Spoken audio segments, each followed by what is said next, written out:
सबसे पहले मैं आपको ये बताना चाहूँगी कि जो है कल तक का हमारा टॉपिक क्या रहा था और आज का जो है क्या विषय रहेगा, किस विषय पर जो है हम चर्चा करेंगे आपसे।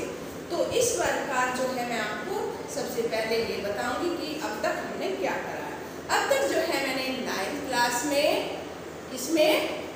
क्लास में कृतिका भाग 1 में जो है लेसन 3 की सार पढ़ाया था। उसमें क्वेश्चन आंसर बता रही थी किस तरीके से आप उसमें क्वेश्चन आंसर आ सकते हैं, कर सकते हैं। उसकी मैंने रीडिंग करवाई थी, वर्ड मीनिंग आपको बताए थे, इस तरीके से डिफिकल्ट वर्ड का आंसर, उसका अर्थ, इस तरीके से जो हम लेसन को लेकर चल रहे हैं। तो यानी कि उस लेसन का सार भी मैंने आपको बताया था। तो आज जो है अन्य क्वेश्चन, जैसे कई बार टीचर आपको नहीं लिख पाती है और अन्य क्वेश्चन भी आ जाते हैं। तो अन्य क्वेश्चन के से तात्पर्य बेटा, अगर आप उस लेसन की अच्छी तरीके से रीडिंग कर लोगे, अगर इस लेसन की या किसी भी लेसन की कोई भी बुक हो, Hindi English math, Hindi English किसी की भी जो है बुक हो सकती है, तो उसकी जब तक आप अच्छी तरीके से रीडिंग नहीं करोगे तो उस कोई भी क्वेश्चन का आंसर आप नहीं दे सकते।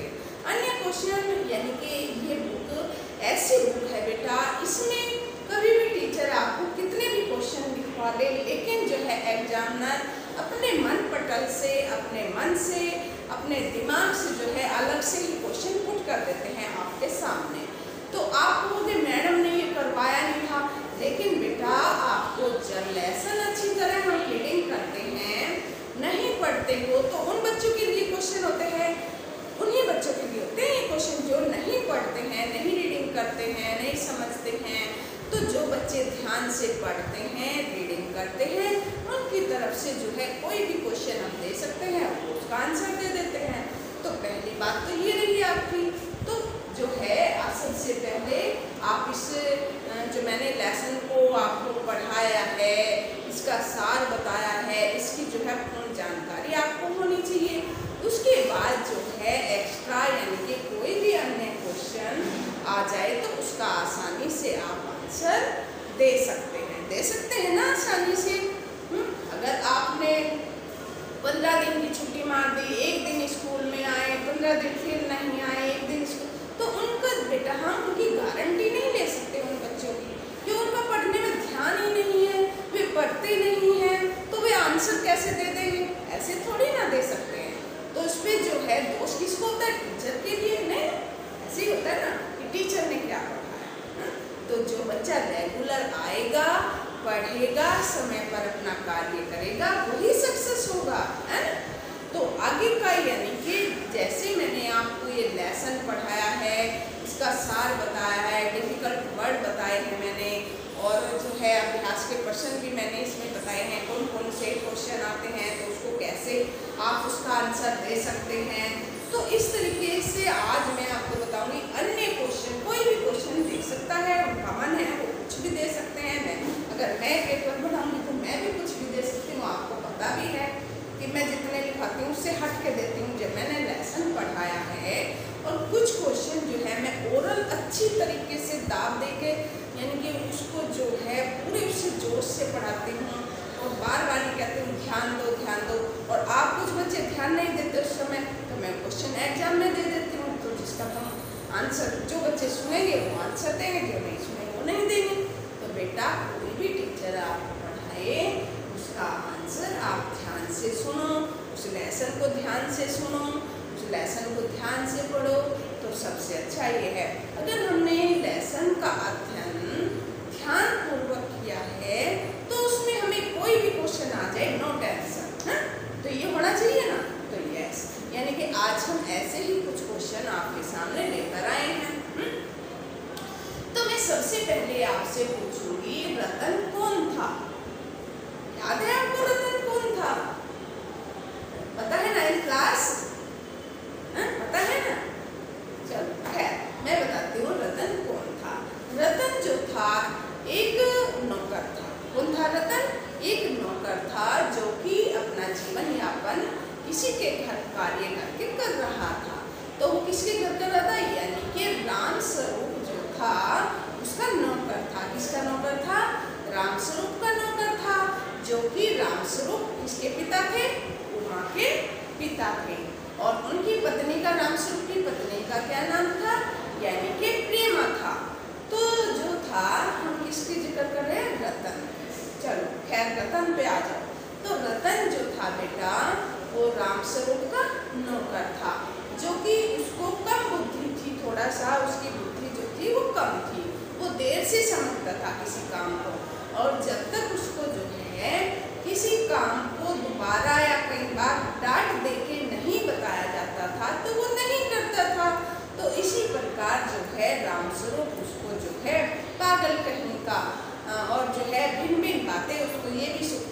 है कि जो है जब अकल बट रही थी तू कहाँ चला गया था। इस प्रकार की विसुक्ति उसको बोलता है। जब भगवान जो है अकल बांट रहा था, सबको अकल दे रहा था, तो आप कहाँ चले गए थे उस समय जो है रतन को ये भी बातें करता है। तो कई बार जो है उसको कोई बात कहता है कि जा चादर ले आ, जैसे उमा को देखने आने वाले थे तो उसको चादर की जगह क्या सुनाई दिया था, धोती। उसने जो है रामस्वरूप की पत्नी से जाकर कहा बीबी धोती कहाँ है। कहते धोती, हाँ धोती किसने मंगाई धोती, कि साहब ने मंगाई धोती। फिर जो है प्रेमा भटकती हुई वो जो है पूछी आपने धोती क्यों मंगाई है, रामस्वरूप से पूछती है धोती क्यों मंगाई है। पहले फिर रामस्वरूप कहता धोती, मैंने तो धोती नहीं मंगाई। कहते रतन बोल रहा अरे बेवकूफ कहीं के, बेबुद्धि कहीं के, मैंने तुझे दीवान की चद्दर लाने को कहा है और दरी लाने को कहा है और ये धोती पूछ रहा है। तो इस तरीके से जो था वो कौन था, रतन था। अब आगे रतन कौन था, रतन कैसा था, रतन किस तरीके का था है, तो उसको जो है डांट फटकार कर काम लिया जाता था और रामस्वरूप जो है उसको डांटता रहता था हर बात पे। तो आगे यानी कि एक क्वेश्चन आता है कि उमा जो है अपने कमरे में मुंह फुलाकर, उमा नेक्स्ट क्वेश्चन, अन्य क्वेश्चन में अगर दे दिया जाए आपको कि उमा जो है मुंह फुलाकर रूस कर, मन फुलाकर रूस कर जो है वो अपने कमरे में क्यों लेटी हुई थी, तो ये बताया गया है इसमें। तो उमा जो है मुंह फुलाकर बेटा इसलिए लेटी हुई थी क्योंकि वो आधुनिक काल की लड़की थी। कैसी लड़की थी वो, आधुनिक, वर्तमान काल जो अब चल रहा है इस तरीके से आधुनिक काल की लड़की थी और वो जो है पढ़ लिख कर कुछ बनना चाहती थी। क्या चाहती थी, उमा जो है पढ़ लिख कर कुछ अपने भविष्य में करना चाहती थी जिससे कि जो है वो अपने पैरों पर खड़ी हो जाए। और एक उसके पिता, उमा के पिता जो थे रामस्वरूप, वो उसकी शादी कर देना चाहते थे और वे ऐसे परिवार से जो है उसकी शादी करना चाहते थे जो कि कम पढ़ी लिखी लड़की उनको चाहिए और जो है घर का सारा काम उसको आता हो। तो जो है उसको, उमा को जैसे ही पता लगा कि लड़के वाले जो है उसको देखने आ रहे हैं, जबकि वो तभी शादी नहीं करवाना चाहती थी, तो इस प्रकार से जो है उमा अपने बिस्तर पर जो है मुंह फुलाकर पड़ी हुई थी क्योंकि वो भविष्य में कुछ बनना चाहती थी, भविष्य में कुछ करना चाहती थी जिससे कि जो है वो आगे चल के यानी कि किसी पर बोझ न बने, यानी कि उसके माता पिता उसका विवाह करना चाहते थे और वह अभी विवाह नहीं करना चाहती थी। कौन, उमा। उमा जो है अभी विवाह नहीं करना चाहती थी। तो वह अभी विवाह नहीं करना चाहती थी तो इस कारण जो है वह मुंह फुलाकर लेटी हुई थी। इसके साथ साथ यानी कि उमा को खूब सज धज कर जो है लड़के वालों के समक्ष में सामने आना बिल्कुल भी उचित नहीं लग रहा था। जैसे उसकी माँ ने कहा, उसकी मम्मी ने कहा कि थोड़ा पाउडर सोडर क्रीम व्रीम लगा ले, तो उसने जो है उसको गुस्सा आ गया कि मेरे को जो है ये बनावट करना अच्छा नहीं लगता। तो वह छोटी आयु के विवाह करके जो है अपने भविष्य को भी चौपट नहीं करना चाहती थी। कौन, उमा, कि जो है वो इतनी जल्दी शादी करके अपने भविष्य को चौपट यानी कि खत्म नहीं कर देना चाहती थी। तो नेक्स्ट क्वेश्चन क्या आ सकता है अन्य में, जैसे रामस्वरूप अपनी पत्नी प्रेमा को गोपाल प्रसाद और शंकर के विषय में क्या बताता है। रामस्वरूप जो है अपनी पत्नी, कौन सी उसकी पत्नी पता है ना आपको, प्रेमा, और अपनी पत्नी प्रेमा को जो है गोपाल प्रसाद और शंकर के विषय में क्या बताता है। तो इसमें जो है रामस्वरूप प्रेमा को बताता है कि उसकी लड़की जो है उमा को देखने दो व्यक्ति आ रहे हैं। कौन आ रहे हैं? यानी कि 2 व्यक्ति उसको देखने के लिए आ रहे हैं। उनमें से एक लड़के का पिता बाबू गोपाल प्रसाद है, तो जो दखियानुसी विचारों का है, दखियानुसी यानी कि दखल अंदाज देने वाला, दखियानुसी दखल देने वाला, हर बात में दखल देने वाला दखियानुसी विचारों का है, तो वह स्वयं पढ़ा लिखा है और जो है पेशे से एक वकील भी है। जो गोपाल प्रसाद जो है एक पढ़ा लिखा भी है और वो पेशे से वकील भी है और बड़ी बड़ी सभा सोसाइटी में जाता रहता है, किंतु जो है अपने लड़के के लिए वो ऐसी लड़की देखना चाहता है। कैसी लड़की देखना चाहता है?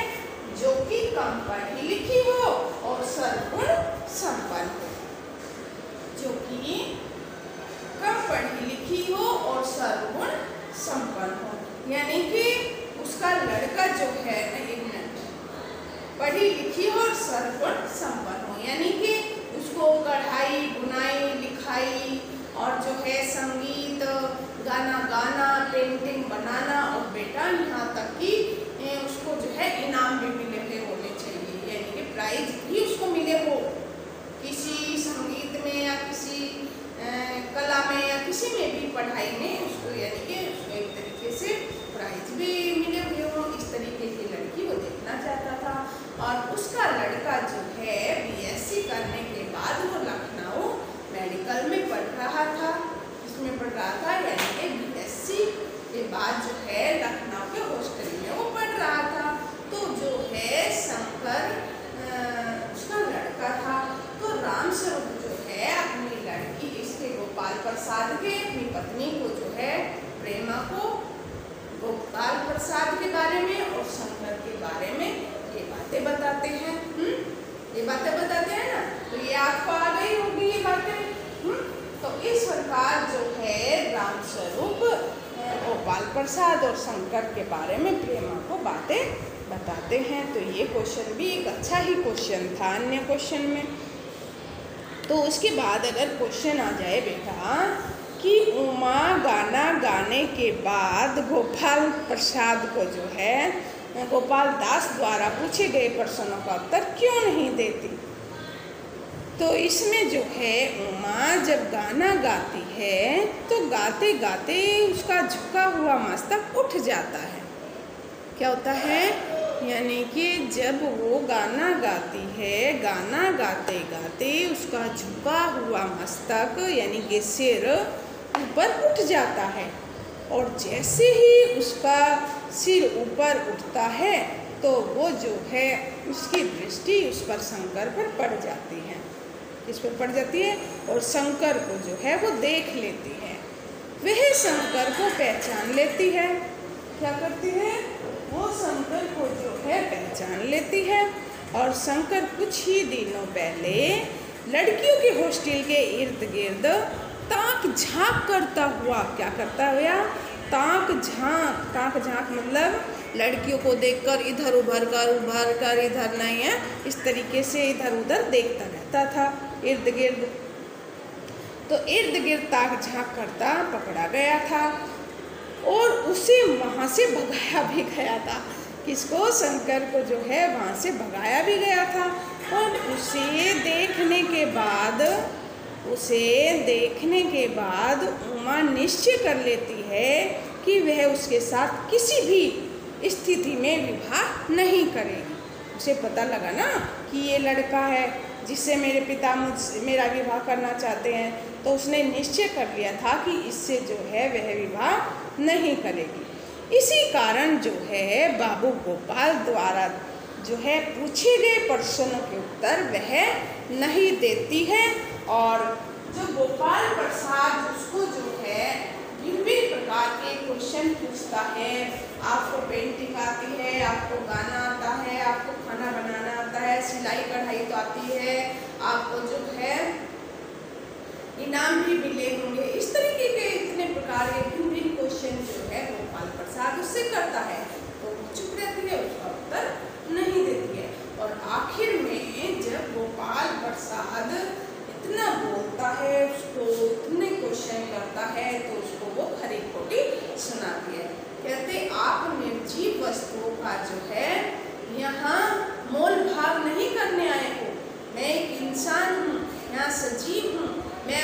भला बुरा जान सकती हूँ।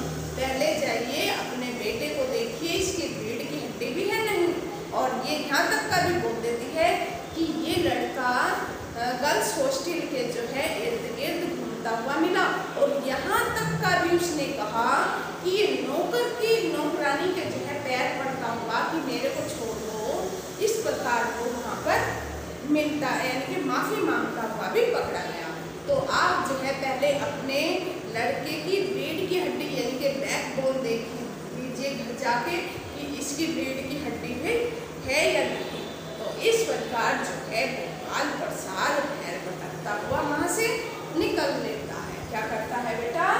गोपाल प्रसाद जो है वहाँ से पैर पटकता हुआ निकल जाता है। तो इस प्रकार इसको जो है अच्छी भली उसको सुनाती है। कौन? उमा सुनाती है। तो अगला क्वेश्चन आपका इसमें आ सकता है कि राम स्वरूप बाबू के घर में साज सज्जा क्यों हो रही थी? आपको भी पता है इस बात का कि राम स्वरूप के घर में जो है साज सज्जा क्यों हो रही थी? क्योंकि वहाँ पर जो है लड़की देखने के लिए, यानी कि उसकी राम स्वरूप की जो लड़की थी उमा, उसको देखने के लिए आने वाले थे। उमा को देखने के लिए जो है आने वाले थे, इसलिए जो है राम स्वरूप के घर साज सज्जा हो रही थी। यानी कि राम स्वरूप के घर में सुबह से साज सज्जा हो रही थी, यानी कि सजावट, साज सज्जा में सजावट करना। तो इसका कारण यह था कि उसकी लड़की उमा को देखने के लिए, किसकी लड़की को? राम स्वरूप की लड़की को, उमा को देखने के लिए लड़के वाले आ रहे थे। राम स्वरूप जो है बाबू लड़कों वालों की खातिरदारी की तैयारी अच्छे से कर रहे थे कि क्या देना है नाश्ते में, खाने में क्या देना, इस तरीके की जो है वे तैयारी कर रहे थे। क्योंकि वह यहाँ पर जो है अपनी लड़की का रिश्ता पक्का करना चाहते थे। क्या करना चाहते थे? अपनी लड़की का जो है वह रिश्ता पक्का करना चाहते थे। कौन? राम स्वरूप। किसके लड़के के साथ? गोपाल प्रसाद के लड़के के साथ, जिसका नाम क्या था? जिसका नाम शंकर था। तो इस प्रकार जो है इस क्वेश्चन का आंसर आप दे सकते हैं। नेक्स्ट क्वेश्चन एक और बन जाता है कि उमा को देखने कौन कौन आया था? कुछ भी पूछ सकता है। देखो बेटा, एग्जाम कुछ भी पूछ सकता है। ये मैं आपको पहले भी कई क्वेश्चन में बता चुकी हूँ कि उमा को देखने वाले कौन कौन आए थे, और बार बार इसकी चर्चा भी हुई है।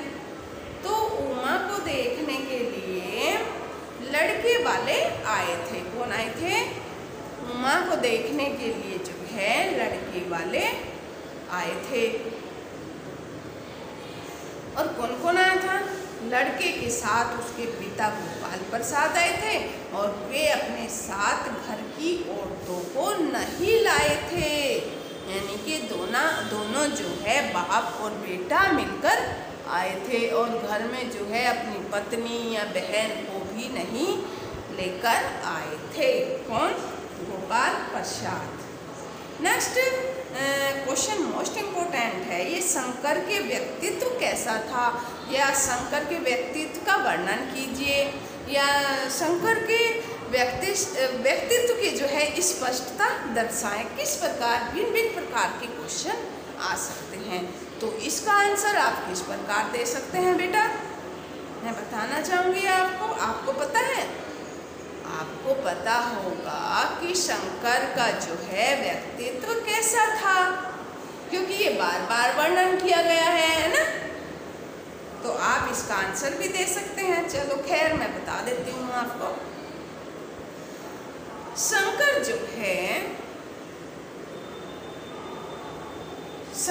जो है बेटा, इसमें खीसे निपोड़ने वाला नौजवान है।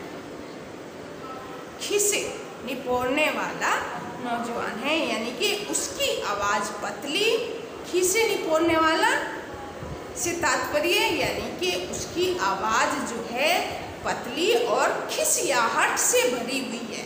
खिसियाहट मतलब क्लियर भी वो नहीं बोलता था। और कमर उसकी कैसी थी? वो झुकी हुई थी। जो कमर की रीढ़ की हड्डी होती है ना, बीच में आप देखते होंगे एक जो रीढ़ की हड्डी होती है सेंटर में कमर के, तो वो भी नहीं थी, वो यानी कि झुकी हुई थी, मुड़ी हुई थी, जिसको कुबड़ा भी बोल देते हैं साधारण भाषा में, कुबड़ा है ना। तो इसलिए उनके मित्र उन्हें बैकबोन बुलाते थे। किसके मित्र? शंकर के मित्र। शंकर के मित्र जो हैं उसे बैकबोन का नाम देकर उसको बुलाते थे। बैकबोन ऐसे बुलाते थे। तो उसको जो है उसने क्या किया हुआ था? उसने बीएससी के बाद जो है लखनऊ मेडिकल कॉलेज में पढ़ रहा था। बीएससी करने के बाद जो है वो लखनऊ में मेडिकल कॉलेज में पढ़ रहा था। और उसका चरित्र ठीक नहीं था। उसका चरित्र जो है वो भी ठीक नहीं था। वह गर्ल्स कॉलेज हॉस्टल की जो है लड़कियों को छेड़ते हुए पकड़ा गया था। किसको छेड़ते हुए? गर्ल्स कॉलेज जो था, जो हॉस्टल था एक तरीके से, जिसमें लड़कियां पढ़ती थी, वहीं पर रहती थी, उनको छेड़ते हुए भी वो पकड़ा गया था। कौन? शंकर। तो उसका चरित्र भी ठीक नहीं था। तो इस प्रकार के लड़के को जो है बेटा उमा जानती थी और वो ऐसे लड़के से विवाह नहीं करना चाहती थी। ठीक है। तो आज जो है मैंने आपको कितने क्वेश्चन बताए? 7-8 क्वेश्चन मैंने आपको बताए हैं। 8 क्वेश्चन मैंने आपको बता दिए हैं कि जो है इस प्रकार के अन्य कोई भी क्वेश्चन इस बुक में से, इस लेसन में से आपके समक्ष आ सकता है। आपके समक्ष यानी कि आपके सामने जो है आ सकता है। एग्जामिनर बेटा कुछ भी दे सकता है। देखो इतना छोटा लेसन होने के बावजूद इतना मैंने इसमें आपको करवा दिया। आपको ये लेसन अच्छी तरह लर्न होना चाहिए। ठीक है। तो मैंने इसमें क्वेश्चन आंसर भी आपको समझाए हैं और क्वेश्चन आंसर भी बताए हैं कि इस तरीके से जो है क्वेश्चन आंसर आ सकते हैं। तो इस तरीके से आज जो है आज हमने 17 अगस्त को, कितने अगस्त को? 17 अगस्त को क्लास 9 में सब्जेक्ट हिंदी, टॉपिक जो है हमारा कृतिका काल। कृतिका जो है हमारी कौन सी है? कृतिका भाग 1, क्योंकि 9th क्लास में कृतिका भाग 1 है। तो उसमें जो है बेटा ये लेसन 3 है और लेसन 3 का क्या नाम है? रीढ़ की हड्डी। क्या है? रीढ़ की हड्डी। तो इसका जो है आप अध्ययन करेंगे और इनको समझेंगे। इस तरीके के कोई भी क्वेश्चन आ सकते हैं अगर आपने लेसन अच्छी तरीके से इसका अध्ययन किया। तो आज के लिए इतना ही है।